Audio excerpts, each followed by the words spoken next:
भगवान श्री कृष्ण की मधुर बाल लीलाएं। गायों एवं सखाओं को कालिया नाग के विष से बचाना। अब यहाँ से एक नई लीला का उपक्रम शुरू होता है। इसमें एक तो कालिया नाग की जो पत्नियां रही, ये पूर्व संचित इनका कुछ ऐसा था जिससे ये श्री कृष्ण का दर्शन करना चाहती थी। दूसरी चीज ये थी कि भगवान ये दिखलाना चाहते हैं कि विषधर सांप को भी वे अपना प्यार देंगे। तीसरी चीज, जमुना का जल जो विष से दूषित हो रहा है उसको पवित्र करना है। भगवान जी की लीला शक्ति ने यहाँ पर अपना कार्य शुरू किया। एक दिन की बात है, भगवान की लीला शक्ति की प्रेरणा से ही ये सारे काम होते हैं। भगवान जी से अलग जाना, हटना, निकट आना या कोई वहां पर अपने आप नहीं करता। भगवान की लीला शक्ति का योग माया का जो आयोजन है, जैसी उसकी योजना है उसके अनुसार कार्य होता है। एक बात अवश्य रहती है कि ये व्रजवासी लोग तो ऐसा कोई काम अपनी जान में नहीं करना, अपनी जान में नहीं करना चाहते जिससे कन्हैया को सुख नहीं मिले। और कन्हैया तो वहां पर प्रकट हुए ही हैं इनको सुख देने के लिए। इनके सुख का आस्वादन करना, इनसे सुख प्राप्त करना, ये कन्हैया का प्रकट होने का खास उद्देश्य है। असुर मारन इत्यादि तो बीच की बात है।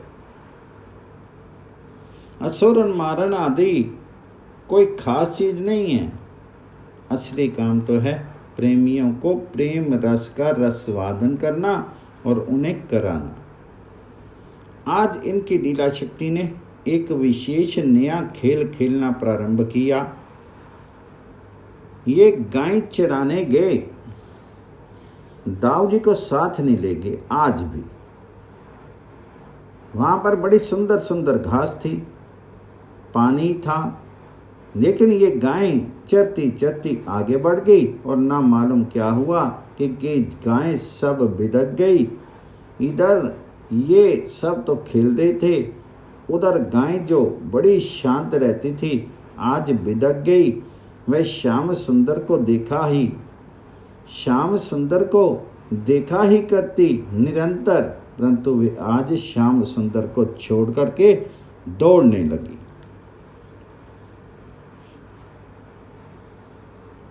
क्यों दौड़ने लगी?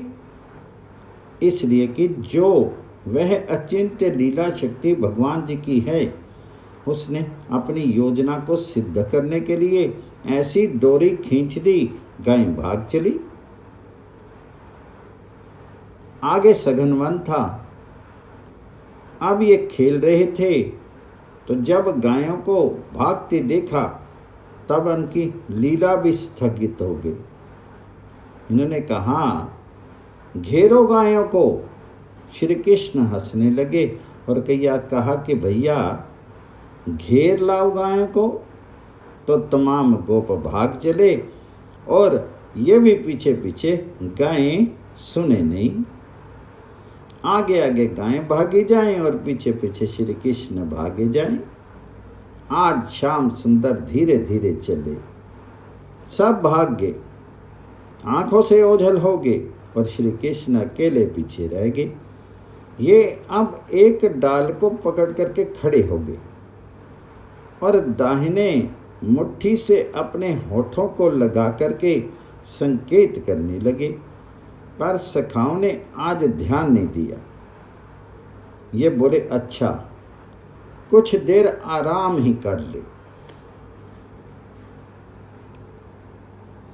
वंशी वट शीतल जमुना तट अंत ही परम सुखदाई। सूर्य श्याम तहाँ बैठे विचारत, सखा कहाँ बिरमाए। श्री कृष्ण वट के पेड़ के नीचे जाकर के बैठ गए और सोचने लगे कि देखें क्या होता है, इनको तो लीला करनी है।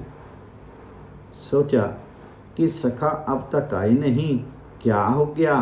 फिर बाल लीला का माधुर्य आया। सारे विश्व नियंता, विश्व की तमाम चिंताओं को क्षण भर में हरण करने वाले आज सखाओं के लिए चिंतित हो गए।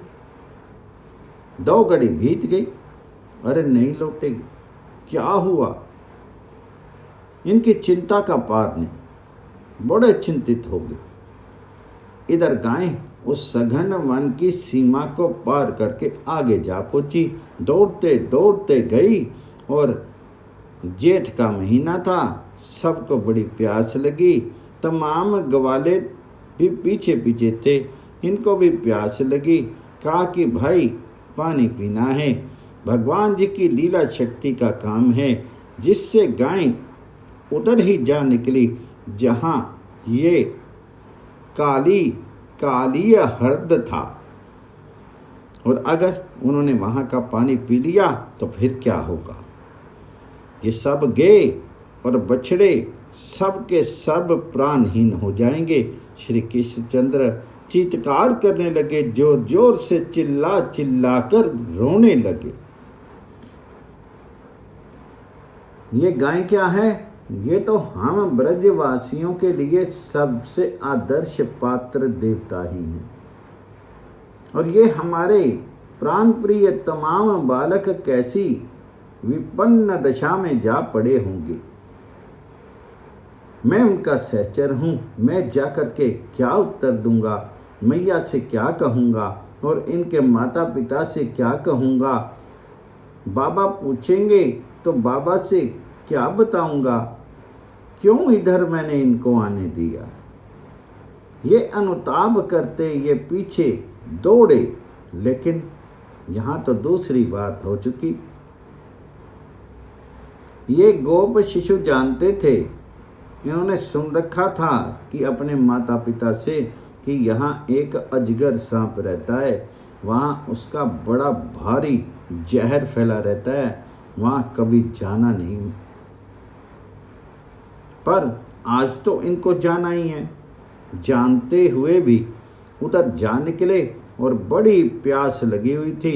गायों ने जाकर के पानी में जरा सा मुंह लगाने की चेष्टा की कि विष फैल गया। तमाम गायें वहाँ गिर गई, पीछे पीछे ये गए।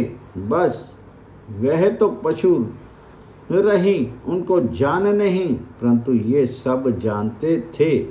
इन लोगों श्री दाम सुदाम इत्यादि ने भी आज कुछ ध्यान नहीं दिया, गायों के पीछे पीछे दौड़े और सोचा कि अभी हाँ कर लाएंगे ही।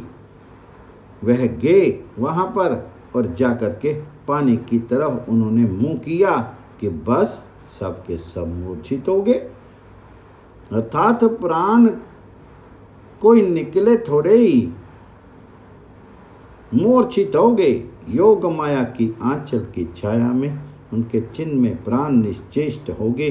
प्राणों का व्यापार अदृश्य हो गया, स्थगित हो गया, और वह दिखाई पड़े कि मानो सब के सब गिर गए हैं। अब सखाओं को ढूंढते हुए श्याम सुंदर वहां पर पहुंचे। अब ये करना सिंधु हैं, उमड़ पड़ा इनका करना समुद्र, और ये बड़े दुखी हो गए। हाय हाय, ये हमारे सखा और हमारी गायें, ये सब के सब आज बड़ी बुरी स्थिति में आ गई। इनके प्राणों में एक बड़ा व्याकुलता का भाव भर गया। कहते हैं कि उसकी उस नवनील नीरद श्यामल मूर्ति पर, उस सौंदर्य समुद्र नील कलेवर पर क्षण भर में ही मानो उनके अंतर में कैसी पीड़ा निकली कि उस श्यामल कलेवर पर नेने कितने काले पर्दे आ गए, काले आवरण आ गए। उनके श्याम श्री अंगों पर एक कैसी विचित्र श्यामता आ गई जो पहले से दूसरे ढंग की है। यह प्रसन्नता जनित तो नहीं, अपितु व्यथा जनित मलिनता का एक पुंज मन उनके श्यामल शीर पर कोई श्यामता के रूप में बिखर गया। श्याम सुंदर बड़े दुखी हो गए, उनका हृदय विगलित हो गया। वे क्रम से एक एक को देखने लगे। यह तोक पड़ा है, ये सुबल पड़ा है, ये श्रीदाम पड़ा है। उनकी आंखों से जल की धारा बहने लगी और तमाम कपोल भीग गए। आंखों की अश्रु धाराओं से उनके तमाम कपोल भीग गए। बस भगवान की आंखों की अश्रु धारा, जो अब तक शोक अश्रुओं के रूप में बह रही थी, भगवान जी की लीला शक्ति ने उन आंखों में अमृत भर दिया। अब फिर भगवान की आंखें जिनकी ओर गई वही उठ बैठा। अमृत भरा था ना, बड़ा आश्चर्य हुआ। वह मुग्ध वेश में बाल लीला में अपने ऐश्वर्य को कितना ही अचल तल में डुबो दें, पर जहाँ पर ऐश्वर्य को सेवा करने का अवसर मिलता है, वहाँ ऐश्वर्य सेवा करने से चूकता नहीं है। यहाँ पर ऐश्वर्य फिर प्रकट हुआ और क्रियाशील हो गया। भगवान जी की आंखें झर रही थी अनुताप से। उन्हें बड़ा संताप था अपने सखाओं के और गायों के निधन हो जाने का, पर वह अनुताप के आंसू, अनुताप की दृष्टि ऐश्वर्य के द्वारा सन्न गई। अब फिर उन्हें पुनर्जीवन क्यों नहीं मिले? तमाम शिशु नवजीवन को प्राप्त हो गए। योगेश्वर श्री कृष्ण की वह अमृत वर्षनी दृष्टि सब पर पड़ी और सब के सब जीवित हो गए। जीवित होकर के सब उठे और सब ने कन्हैया को आलिंगन कर लिया। अब जितने गोप उतने कन्हैया बन गए। अब ये पता नहीं लगा और सबने अलग अलग श्री कृष्ण को आलिंगन किया। सबने अलग अलग अपने भुजाओं में बांधा और प्राकृत बुद्धि इनका कोई समाधान कर सके, ये कोई कुछ नहीं कर सकता। बालक जब श्री कृष्ण के गले लगे और आलिंगन कर लिया, उस समय उनकी क्या दशा हुई इसको तो कोई बता नहीं सकता। जिसकी ये दशा हुई उन्हीं को कुछ अनुभव है। वही ग्वाल बाल अगर सभी कभी हम लोग बन सकें तो भले ही जाने, अन्यथा जान नहीं सकते। गोस्वामी पाद उसको देख करके एक संकेत करते हैं।